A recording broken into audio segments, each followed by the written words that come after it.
My name is Patrick Riley, Partner Marketing Manager at the Predictive Index.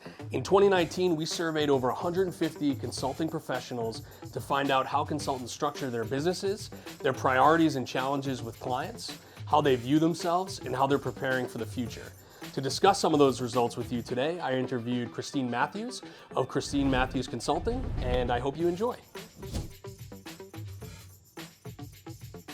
Christine, we're so happy to have you here today to discuss and get your perspective on our recent 2019 annual consultant report. One of the major themes in the report was the growing need for talent consulting.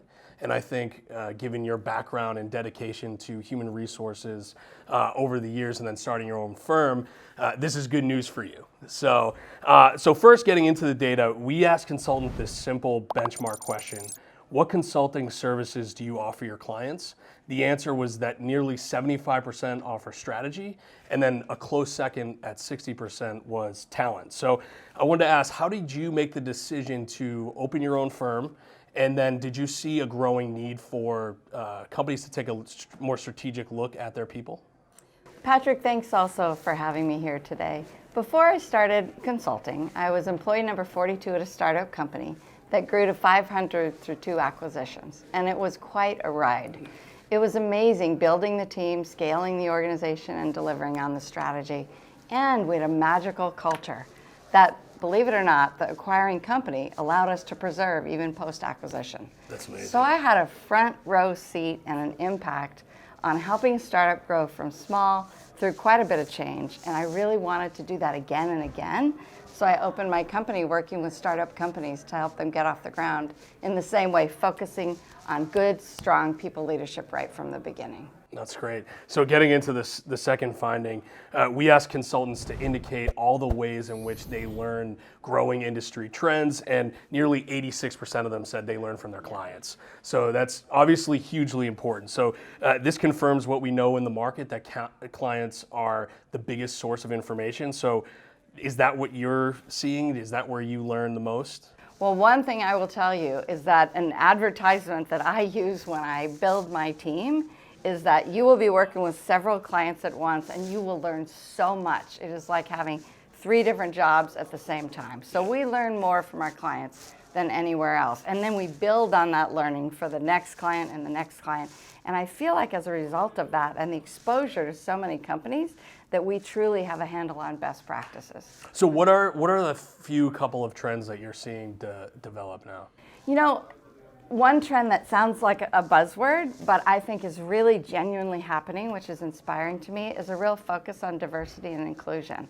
Not just as a buzzword, but people really are focusing leadership on how do we create an environment for people to truly show up in the business as who we are, and therefore bring their full energy to their work. Yep. And leaders are respecting and appreciating the fact that that drives results in the business. Yep. So that's one trend. Another trend that I've seen very notably in my own talent acquisition for my firm, as well as talent acquisition for clients, is that as opposed to, say, 5 years ago, almost everyone is saying, I really want to deeply understand the company culture, because that's going to be a very important decision factor for me to align with the right environment. And that is really putting the onus on leaders to make sure that we develop great workplaces for employees.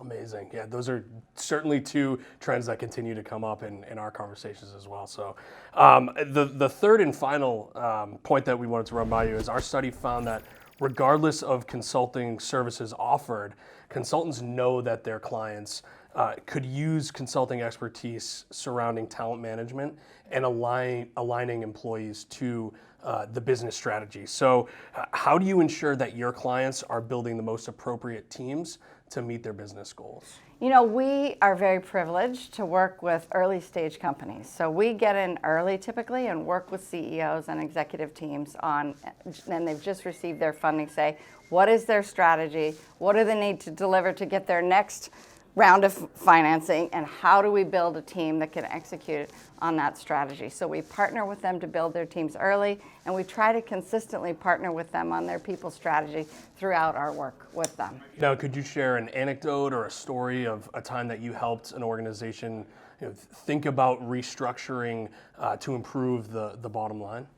Yeah, I've done a lot of company restructuring in my time. Building is really, you have the same concepts with building and restructuring, where you have to know what is your strategy, what kind of results do you need to deliver in the business, and then design accordingly. So whether you're doing that from the ground up with a whiteboard with a brand new team, or a team that has a challenge, it's the same concept, same principles. So one example that comes to mind is a medical device company that I worked with that had 2 products in design and development, and they were FDA regulated, and the FDA, prevented them from bringing one to market as quickly as they might have otherwise. So that product had to go on the shelf, and as you can imagine then, the entire strategy for bringing the second product to market had to be revisioned, and the team to execute on that had to be realigned. And in that particular case, we had to let go half the company, so it was a really painful decision. It was really tough. But the CEO did a fantastic job. He partnered with me masterfully, and we did that with as much compassion and humanity as we could. And then we got the new team rallied around the new strategy, and they were able to bring that product to market. And even the second product that was on the shelf has recently come into the market. So it was successful. And as a footnote, because we do startup company services, we were actually able to place most of those displaced employees into other of our companies. So it was a good outcome. Hopefully a happy ending for all. Yes. So that's all the time we have. Christine, I really appreciate you taking the time to chat with us and share your stories. And if those viewing the video want to check out the report, click the link below.